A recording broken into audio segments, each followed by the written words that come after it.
Hello, dear students. This is Naveen Shekhawat. Students, I hope you all are doing great and you are doing justice with your studies.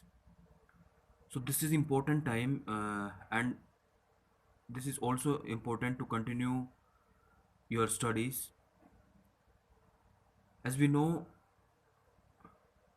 to proceed in life, we have to continue with our routines, and for students, it's necessary to be continue with their studies. हमें समय के साथ साथ आगे बढ़ते रहना चाहिए, ठीक है। कभी भी परिस्थितियों को देखकर हमें अपने किसी भी एक रेगुलर वर्क से पीछे बिल्कुल भी नहीं हटना चाहिए, ठीक है। तो आज जो हम चैप्टर शुरू करने जा रहे हैं, that is figures of speech. Figures of speech. तो स्टूडेंट्स, फिगर्स ऑफ स्पीच जो है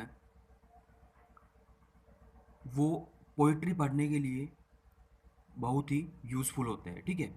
जो फिगर्स ऑफ स्पीच के अंदर डिफरेंट टाइप ऑफ फिगर्स होते हैं, फिगर्स ऑफ स्पीच होते हैं, ठीक है।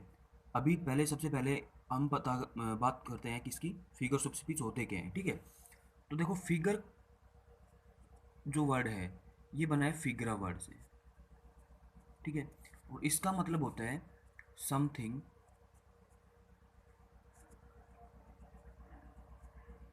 यूनिक, कुछ यूनिक, अलग से हटके, ठीक है, डिफरेंट टाइप ऑफ थिंग, जो नॉर्मल चीज़ से परे हटके हो, ठीक है। तो इसका मतलब होता है ये। और जो फिगर ऑफ स्पीच है, देखो जनरल वे में समझते हैं हम। अगर हम कहीं शादी में जाते हैं या फिर किसी भी पार्टी में जाते हैं, ठीक है, तो हम सज धज के जाते हैं ना, अपने ऊपर एक्स्ट्रा एफर्ट्स करते हैं, ठीक है। तो ऐसे ही लैंग्वेज को ब्यूटीफाई करने के लिए हम किसका यूज़ करते हैं, फिगर्स ऑफ स्पीच का यूज़ करते हैं, ठीक है। एग्जांपल लेते हैं। अगर मैं कहूँ कि ही रैन फास्ट, वह तेज़ दौड़ा, और उसी इसके बजाय मैं ही ये बोलूँ या फिर कोई और बोले कि ही रैन लाइक द विंड, वो हवा की तरह दौड़ा। तो इस चीज़ को यूज़ करके उसने लैंग्वेज को या खुद के इस सेंटेंस को क्या किया, ब्यूटीफाई किया, ठीक है। ब्यूटीफाई इन द सेंस इसके इफ़ेक्ट को बढ़ाने की कोशिश की, इम्पैक्ट को बढ़ाने की कोशिश की, ठीक है। ऐसे ही पोइट्री के अंदर और डिफरेंट टाइप ऑफ लिटरेचर्स के अंदर क्या होता है कि ऐसी लैंग्वेज को यूज़ करके लैंग्वेज को, सेंटेंसेस को ब्यूटीफाई किया जाता है उनका इम्पैक्ट बढ़ाने के लिए, ठीक है।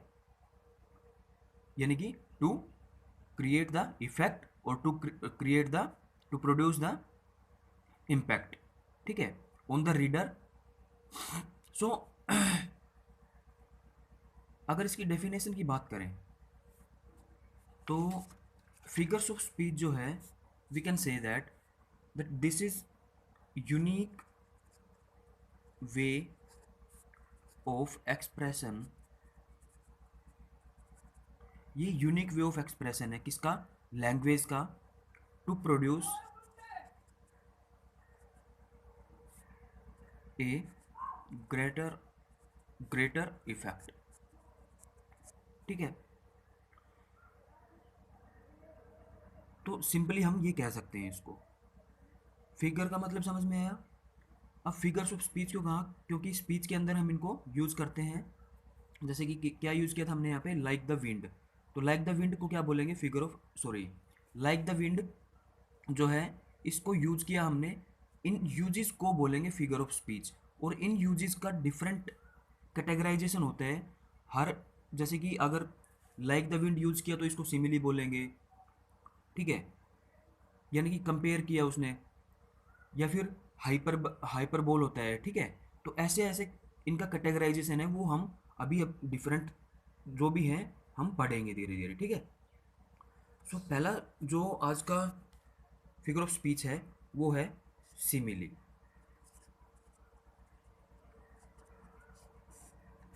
सिमिली है, सिमिली का जो बेसिक मीनिंग होता है, जो फिगर ऑफ स्पीच है, so this is a type of figure of speech, और we can say that this is the figure of speech which use for comparison.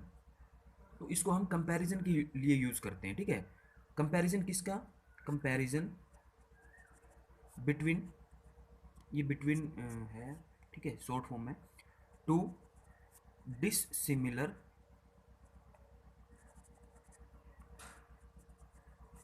Things. दो डिससिमिलर things के बीच में कंपैरिजन करते हैं हम, किसका यूज करके? लाइक और एज जैसे वर्ड्स का यूज करके, ठीक है। इन वर्ड्स को यूज करके हम क्या करते हैं? कंपेयर करते हैं दो डिसिमिलर थिंग्स को, और वो जो डिसिमिलर थिंग्स होती हैं उनमें कुछ कॉमन भी होता है, ठीक है। एक सर्टेन कॉमन क्वालिटी भी जरूर होती है, ठीक है। एग्जाम्पल से समझते हैं हम, जैसे कि हर फेस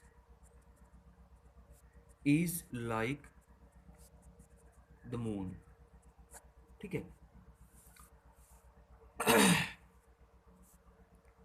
अब उसका जो फेस है वो किसके जैसा है? मून के जैसा, ठीक है। ये बोला गया, यानी कि उसके फेस को कंपेयर किया गया मून के साथ, और किसका यूज किया साथ में? लाइक का, लाइक का यूज किया, ठीक है। तो ऐसे वर्ड्स को यूज करके जब हम दो चीज़ों को कंपेयर करते हैं तो वो सिमिली बोला जाता है, ठीक है। वो फिगर ऑफ स्पीच होता है सिमिली। उसके बाद जो दूसरा है हमारे पास, इसी से मिलता जुलता है, जो है मेटाफर। मेटाफर, ठीक है।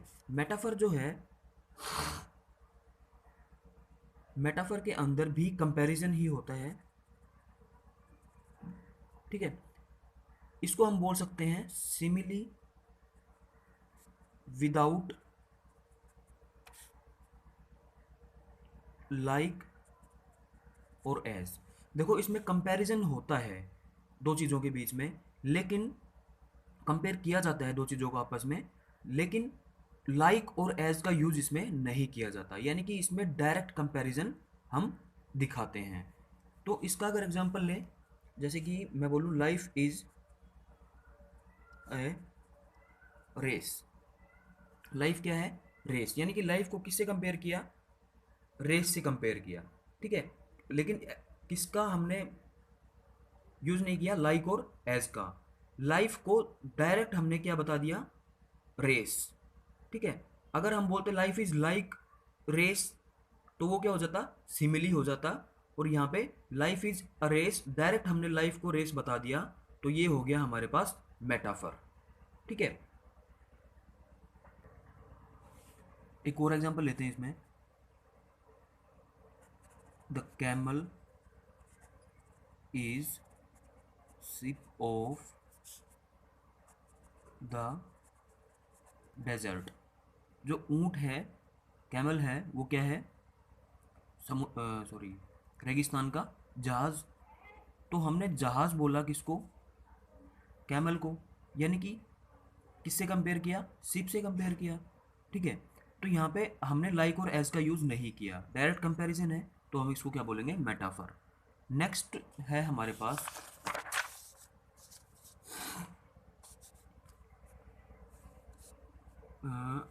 पर्सोनिफिकेशन।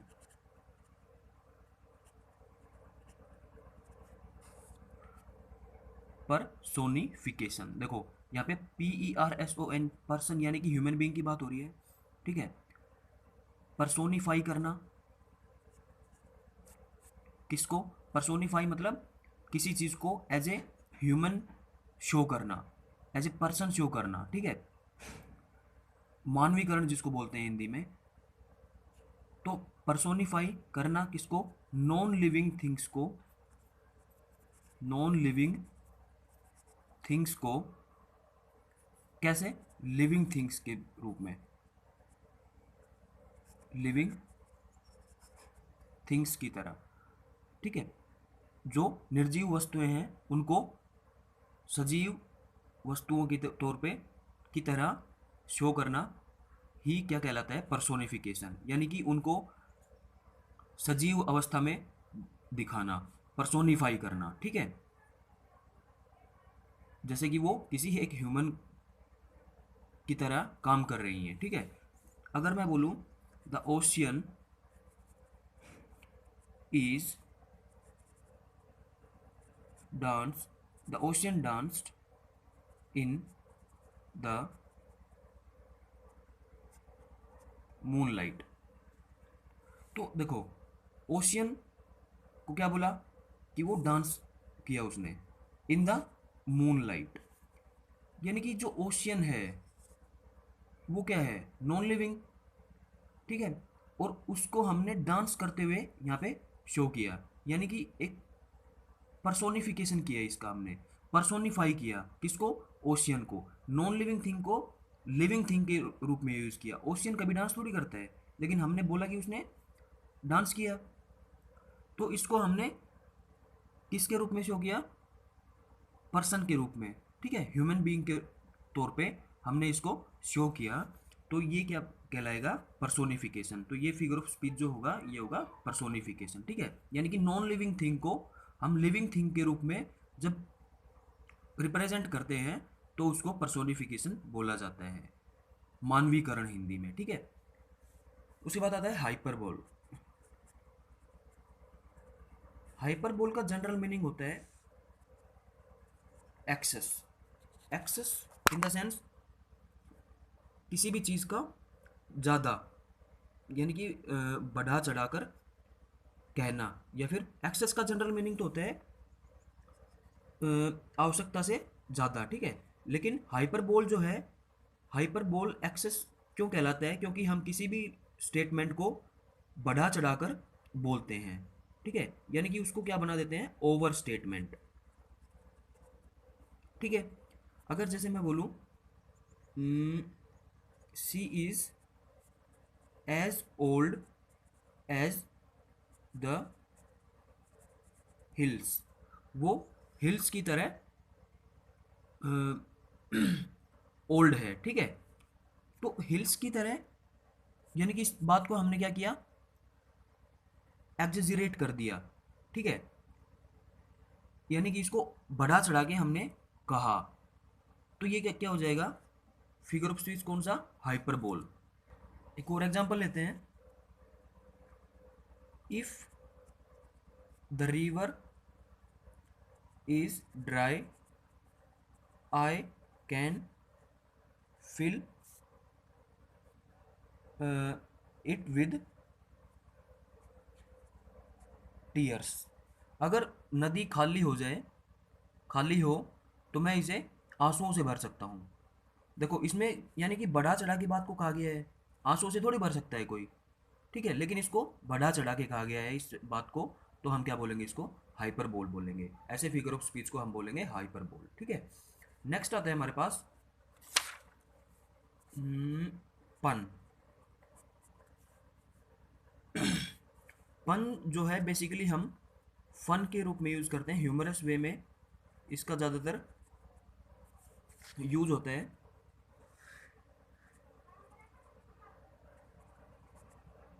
ठीक है। हास्यात्मक वे बोलते हैं इसको, क्या बोलते हैं? हास्यात्मक। अब देखो ये जनरली होता क्या है? ये होता है प्ले ऑन या प्ले विद वर्ड्स, ठीक है, प्ले ऑन वर्ड्स। इसका यूज जनरली किसी भी एक वर्ड का एक से अधिक मीनिंग निकालने के लिए हम यूज़ करते हैं। जैसे कि एग्जांपल लेते हैं, horse is a stable animal. Horse जो है वो स्टेबल एनिमल है। स्टेबल का मतलब स्थिर भी होता है, और दूसरा अस्तबल, जिसमें वो रहता है, स्टेबल बोलते हैं उसको, स्थिर, और दूसरा स्टेबल जिसमें वो रहता है, ठीक है, अस्तबल, ठीक है। तो इसके दो मीनिंग निकल रहे हैं ना।